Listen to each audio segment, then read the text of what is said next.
బాలరాముడి ప్రాణ ప్రతిష్ఠ కార్యక్రమానికి ఏర్పాట్లు దాదాపు పూర్తయ్యాయని శ్రీరామ జన్మభూమి తీర్థక్షేత్ర ట్రస్ట్ తెలిపింది. జనవరి 23 నుంచి రామ మందిరంలోకి సాధారణ ప్రజలను అనుమతించనున్నారు. ఆలయ పరిసరాల్లో 25,000 మందికి పైగా యూపీ పోలీసులను మోహరించారు. ప్రాణ ప్రతిష్ఠ జరిగిన మరుసటి రోజు నుంచి భక్తులను 2 స్లాట్లుగా విభజించి దర్శనానికి అనుమతినిస్తారు. ఉదయం 7 గంటల నుంచి 11:30 వరకు, మధ్యాహ్నం 2 గంటల నుంచి 7 గంటల వరకు సందర్శకులకు అనుమతినిస్తారు.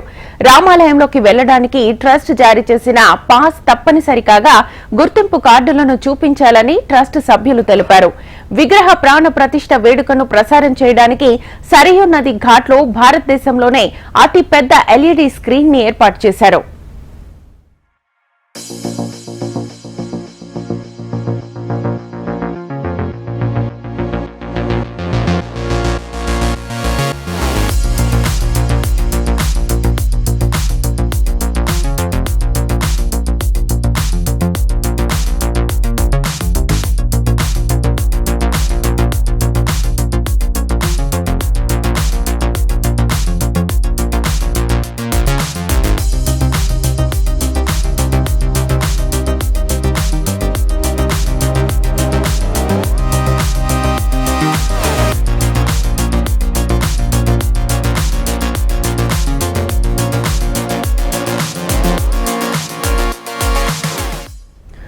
రామమందిర ప్రారంభోత్సవంలో దాదాపు 4,000 మంది సాధువులు పాల్గొంటారని నిర్వాహకులు అంచనా వేస్తున్నారు.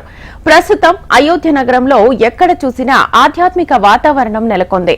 రంగురంగుల విద్యుత్ దీపాలు, పూలతో నగరాన్ని అలంకరించారు. అందమైన ముగ్గులు, రామాయణ విశిష్టతను చాటే చిత్రాలతో అయోధ్య కనువిందు చేస్తోంది.